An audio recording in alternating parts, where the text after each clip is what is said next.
Good morning. Um, Today we start Haggai, I think. I don't know, I'm kind of jumping. Oh no, Hosea. Um, I'm kind of jumping right into this. I have no idea really what I'm going to be talking about. I'm not even that familiar with some of these minor prophets, so this should be an education for me also. Um, Pretty much the past week I've had some computer problems and some laziness problems on my part. So uh, I've heard that it's the heat. The heat has a exhaustive effect on people. So I guess I'm exhausted. I don't know. And um, believe it or not, we have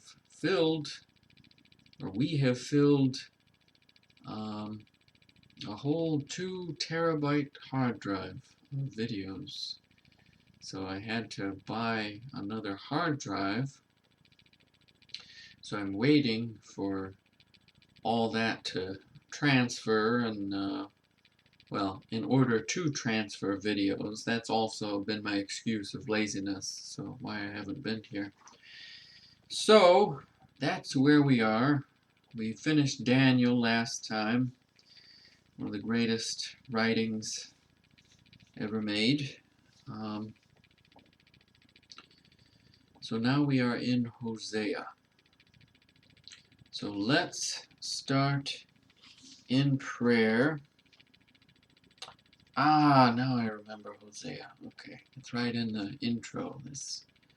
The names, the Lo-ruhamah and Lo-ammi. Yeah, okay.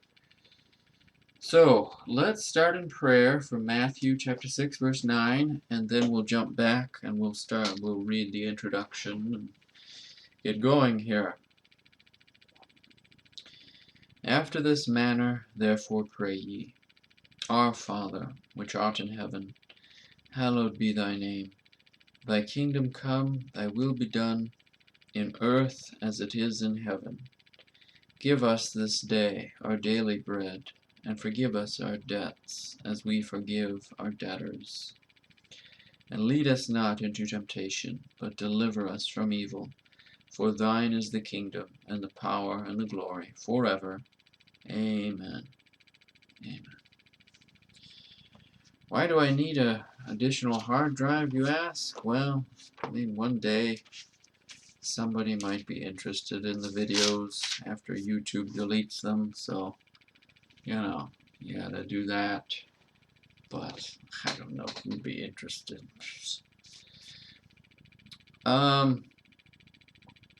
Alright, Hosea. Hosea was a contemporary of Amos in Israel, and of Isaiah and Micah in Judah. And his ministry continued after the first or Assyrian captivity of the northern kingdom. His style is abrupt, metaphorical, and figurative. Israel is Jehovah's adulterous wife, repudiated but ultimately to be purified and restored. This is Hosea's distinctive message, which may be summed up in his 2 words, Lo-ammi, not my people, and ammi, my people. Israel is not merely apostate and sinful, that is said also, but her sin takes its character from the exalted relationship into which she has been brought. The book is in 3 parts. 1, the dishonored wife. 2, the sinful people.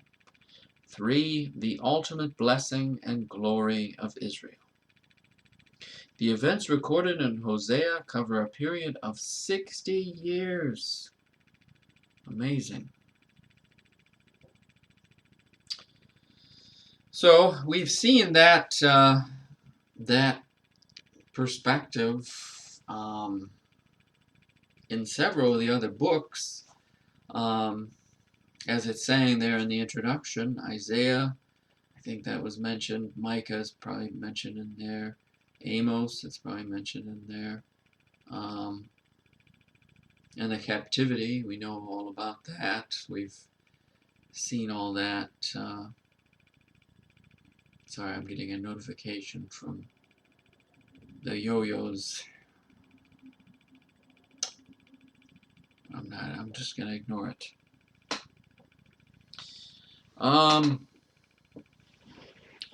So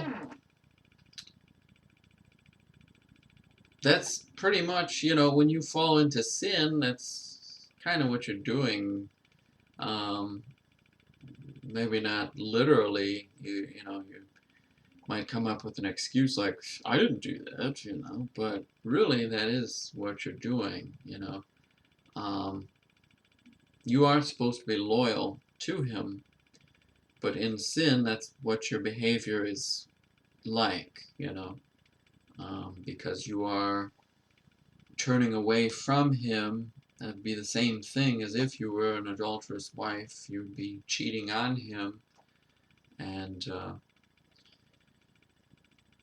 go back to Song of Solomon and the visualization you see in the book of Revelation. That's what this whole perspective is when Christ returns, he is returning for his bride. And there you go. That's the same idea. There is a wedding and a husband and a wife, and who is worthy to go with him, and that's the whole thing. Are you loyal to your husband? Anyway, I'm sorry. So this is a pretty familiar idea, but he's presenting it. Think about where they are, where this takes place. They were not loyal to God. They were cheating on God at that time. And so he's presenting it from that angle. You can certainly put yourself in the same circumstances. My country right now, with everything going on. I was watching some of my previous videos right in the middle of Psalms there. That was around November 3rd when I did that. And you think about it from that perspective, everything going on in my country, you can think about it in a similar way. Are we really, do we deserve his blessing as we have been blessed for so long? We've been in comfort. And okay. Chapter 1 of Hosea. Part 1. Israel, Jehovah's dishonored wife, repudiated, but to be restored. Verse 1. And that's something, you don't need to be so negative. I know I get negative a lot of times, but one day this will all be restored. This sounds bleak. It is really bad how they ended up. They lost the land. But everything will be restored. Everything will work out. As I said to this poor troubled guy, sad, so sad, his circumstances, his past, devastating. He lost his daughter to, I think, gang and drug violence in this city. And that was everything he cared about, and as bad as that is, as he deals with that day in, day out, he confronts that. Somebody abducted one of his cats. His cats is kind of his replacement, his comfort, to endure the pain, the loss of his daughter. And then somebody goes and takes one of his cats. He doesn't know what happened to the cat. There's an amazing cat, one of his favorites, and it's gone now. And I said to him, you know, everything will be repaid. You know, same idea. You know, it's all. Your life might be miserable right now, or you might see all the injustice all around you with everything going on, but everything will be repaid. And you might be miserable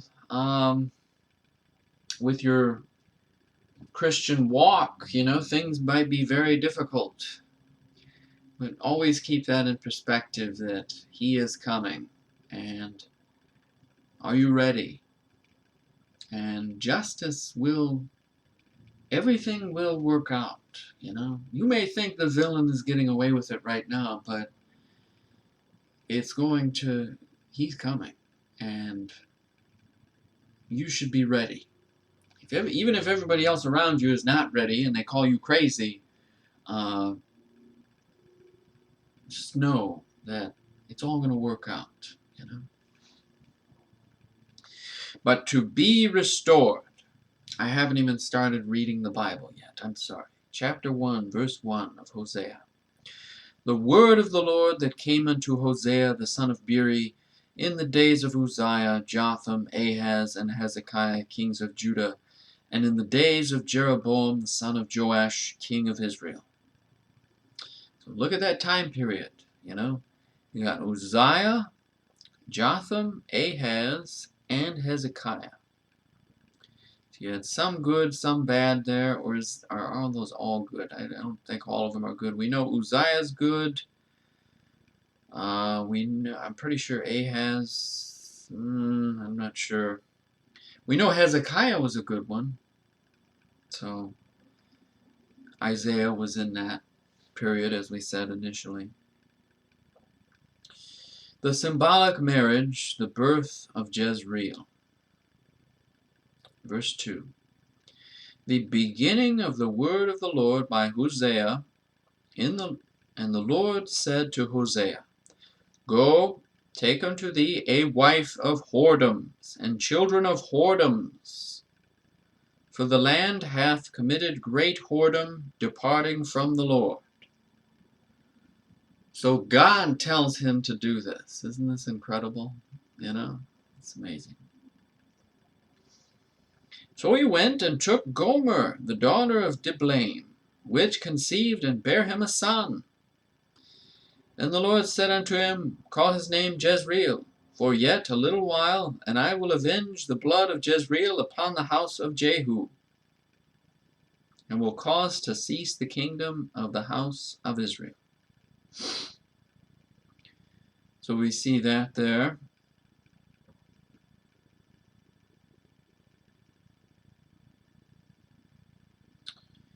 Jehu, remember, he fixed a lot of the problems, right? But then I think he fell away toward the end of his reign, right?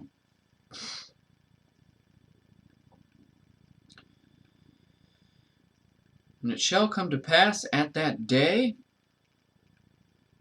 that I will break the bow in Israel, or bow of Israel, in the valley of Jezreel. The birth of Lo-ruhamah. And she conceived again, and bare a daughter, and God said unto him, Call her name Lo-ruhamah, for I will no more have mercy upon the house of Israel, but I will utterly take them away. So, like I was saying in the intro there, after the first or Assyrian captivity of the northern kingdom, so remember they get sacked, right, initially in the Assyrian captivity, and then and also it's saying there in verse 6, I think that's an indicator there about how bad Israel was versus Judah. You know, Judah actually had some pretty good kings, and you had the the difference between the two kingdoms. They were divided. There was civil war and that kind of thing. So 7. But I will have mercy upon the house of Judah. So there you go. And will save them by the Lord their God, and will not save them by bow, nor by sword, nor by battle, by horses, nor by horsemen. And that's true, you know, their forces were pretty crippled at that point, you know. They really didn't have the forces, and they made the mistake of forging these alliances because they didn't have confidence in their forces, and that was also part of what hurt them, really, because then God didn't want to help them. But he didn't he end up wiping 185,000 of these Assyrians out?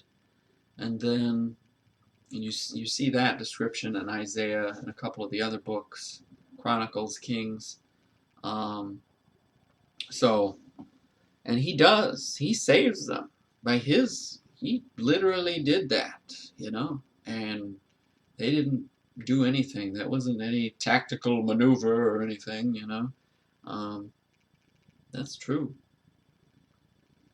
By bow, nor by sword, nor by battle, by horses, nor by horsemen. Right, he did that by his mercy, really. The birth of Lo-ammi, verse 8. Now when she had weaned Lo-ruhamah, she conceived and bare a son. Then said God, call his name Lo-ammi, for ye are not my people. And I will... I'm sorry, it's kind of funny, but it's not really. It's sad. And I will not be your God. The future blessing and restoration of Israel. Yet the number of the children of Israel shall be as the sand of the sea, which cannot be measured nor numbered. And it shall come to pass that in the place where it was said unto them, Ye are not my people, there it shall be said unto them, Ye are the sons of the living God. Look at that. Isn't that incredible? Then shall the children of Judah and the children of Israel be gathered together, and appoint themselves one head, and they shall come up out of the land, for great shall be the day of Jezreel. Phew! Sorry. Looks like I'm getting allergies. I had to go outside this morning and walk the marshmallow dogs that I haven't revealed to this channel. We'd get 1 billion views if I showed you those dogs. So when I did that this morning, I think those are over at the other. Yeah, this is my brother's house. Anyway, so when I did that, I think I got some allergies. It's been weird weather back and forth. This Toledo, Ohio, it's not a nice place to live. You have bad, weird weather, you have allergies, I really need to start consuming honey, like the chiropractor's daughter was telling another customer, and I listen to everything, so, you know, I'm nosy like that. And she suggested to the guy to start consuming local honey, and that will build up your natural immunity to local allergies. So I gotta start doing that. She's one of the nicest people, you know, so you better take note to Andrea. Alright, got way off topic. We do have a note here that I'd like to read, but look at that in verse 10. Let's read it again. Yet the number of the children of Israel shall be as the sand of the sea, which cannot be measured nor numbered. And it shall come to pass that in the place where it was said unto them, Ye are not my people, there it shall be said unto them, Ye are the sons of the living God. Sons of the living God. So, though it's pretty ruthless there in 8 and 9, ye are not my people, and I will not be your God. It's like, between that and then jumping to 10, it's like, it's a declaration that the flesh is, that's our tendency in the flesh, is true sin. But then it's like the mercy and the redemption there in verse 10 is like the acknowledgement of the transformation into the Spirit. And that's really should be your whole goal. And it's an acknowledgement of that, I think, and how merciful He is, and how we need to be born again. And that's when, in that being born again, that's kind of what happens, right? You're the sons of the living God, and that's saying a personal relationship with Him, and that's the whole thing, and that's where it becomes possible. There is a note here, though. Let me read the note, see if I'm totally wrong with that interpretation, but that's what I see here. All right. My people is an expression used in the Old Testament exclusively of Israel the nation. It is never used of the patriarchs Abraham, Isaac, and Jacob. See Matthew 2:6, so that's probably where we would get the same idea there. Israel in Hosea means the 10 tribes, okay, forming the northern kingdom, as distinguished from Judah, the tribes of Judah and Benjamin, forming the southern kingdom, which adhered to the Davidic family. Okay. See 1 Kings 12, 1 through 21. Okay. The promise of verse 10 awaits fulfillment. See Israel, Genesis 12, 2, 3, Romans 11, 26. Okay. So that, so maybe rather than focusing on what I was saying, I mean, you could think about it both ways, but according to that note there, it sounds like it's talking about how the Jewish people will be, they will. I think finally it's going to click, and they're going to be, I mean, there's no other excuse when Christ comes back and saves them from that massive horde of armies. You're going to have no other excuse then. You can't come up with any more denial about Christ. It's literally, it's going to be Him. And then what are you going to say? You're going to continue to deny Him, or are you going to finally accept Him? So